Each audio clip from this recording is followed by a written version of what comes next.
So you went to the doctor today, huh? I went to the doctor today. Did you turn your head and cough? No, she wouldn't let me. It was a female doctor? She wanted to look at me while she was doing it. No, it wasn't a female doctor, for crying out loud. Jeez. Oh, well, you know what? I have a very firm rule of the white first, right?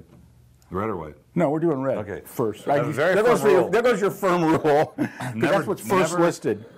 By the way, September, Vintners Series 2011, and my advice for the day is never date a proctologist that can palm a basketball.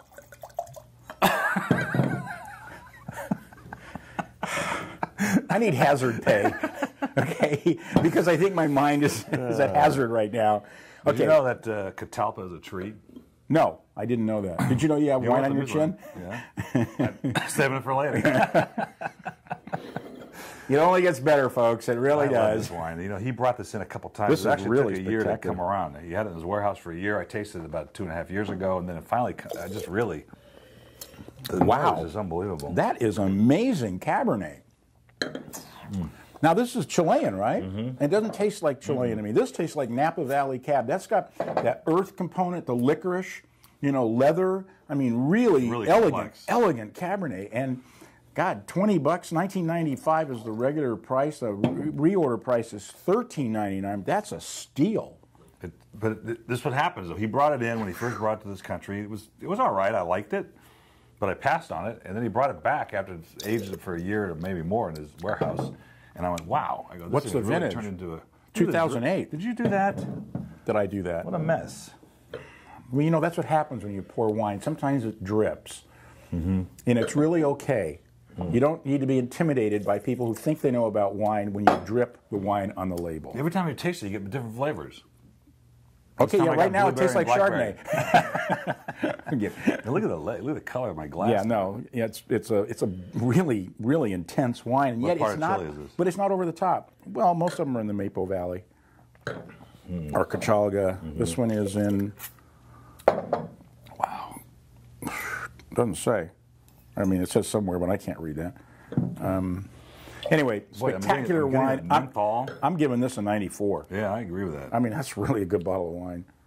I'm giving it that mint, that eucalyptus you get out of Napa. You do. You absolutely. You're getting eucalyptus, a little bit of mintiness out of Rutherford stuff. Wow, that's man, great. We like that wine. This is too good to send out. We should just drink it ourselves. All right, forget it. We'll keep the hundreds of cases we have. Now, this one, guys, I don't know about. You know, you read about a wine called Flying Nymph, and you gotta wonder what's behind it. No, you gotta wonder, why does it never happen to me? It did actually. Don't tell my wife, by the way. It did happen in college, but we don't talk about that. Just like we don't talk about my doctor's appointment. Look at this nose. Oh boy, this is so fresh. It actually still has bubbles coming out of it. You know, it's a 2010. It's a phenomenal blend of Viognier, Roussanne, and Marsanne from Paso Robles, which are Rhone varietals, and there's a reason why these things work. You know, it's amazing. It is amazing, and they do this in the Rhone, in the northern Rhone especially, and they're just gorgeous wines. Well, this thing's got tons of nose, got great depth. You're getting all the components that those three grapes offer. Well, you know, it's like us. He's got tons of nose, and I got great depth. It's amazing. Yeah, you do. Yeah, that's more like this. Oh wow, this is fantastic wine. I mean, of all the Rhone whites, including the French ones, this is one of the best I've ever had. Absolutely. I mean, it's better than some of them because it has that California fruit up front. You know, the peach and the nectarines and the apricots and whatnot. But it's also got great acidity. It does. It's really good. You know, I mean, $19.95. Boy, I wouldn't flinch at $20 for that. No. $11.99 for the reorder. I'm doing a 95. I was going to say 95 before you said it. Okay, go ahead. I'm going to give it a 95. I'll give it a 95 too.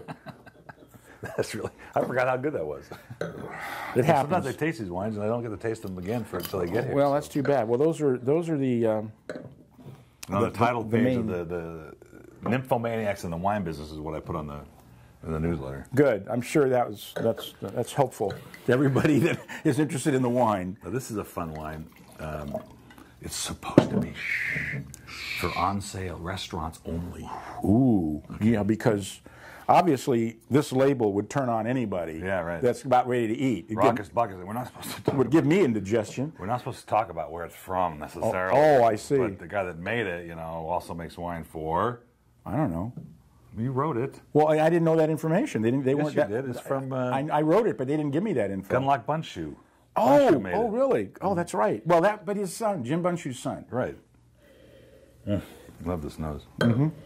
It's 07, and it's what's in it? I forgot. It's Cabernet, and Zin, and Cab. Yeah, it's Cabs and Syrah. It's a kind of a field blend, but it's got a lot of packed flavor in there. I mean, really, really good. Definitely Cab.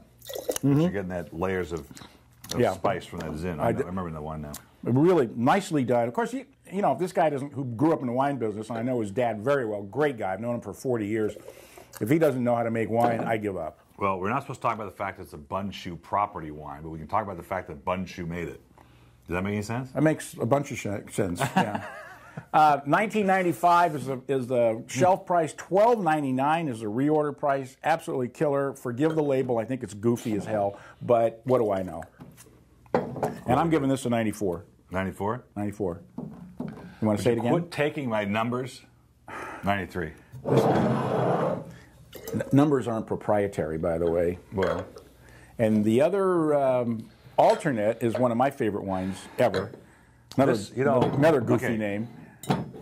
They were a lot less expensive years ago. They were. Yeah, you could buy Vino Verde for $8. But they've refined them as well. They're delicious wines. Yes. So this is Vino Verde from Portugal. Portugal, and you can see look at that fuzzy. Oh, it's great, man. I love it. This is by design, right? That's right. It's supposed to be this way. It's beach ball. Yep. And it's very, very fresh. Vino Verde means green wine, and it's got a greenish tinge to it when it's young like this. It's a great nose. Now, this is also one of the first wines, folks, that you're going to see a QR code, quick response code, from the winery, which takes to the video you can watch about the wine. And as you know, our wines already have their own QR code, so you can go right to the website and see the wine. But this is the first time I've seen on the bottle itself from the winery, which is interesting, from Portugal.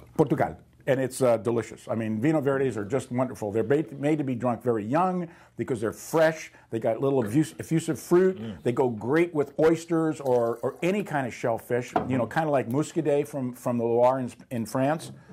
Yeah, we have to warn that this is not something that you hope you're going to serve with your big meals. This is something to be light, fresh, chilled, maybe before dinner. Maybe tuna tartare, something like that. Right. Yeah, great stuff. Oh, that'd be really good. I'm giving it a 92. I'll give that a 92. Well, stop stealing my score. Take your own score and go home. We really have to go to the three-digit. Oh, absolutely, yeah. I'm giving this a 933. And that, boys and girls, is the Vintners series for 2011 of the Wine of the Month Club, as if you didn't know. See at the limited. Yeah.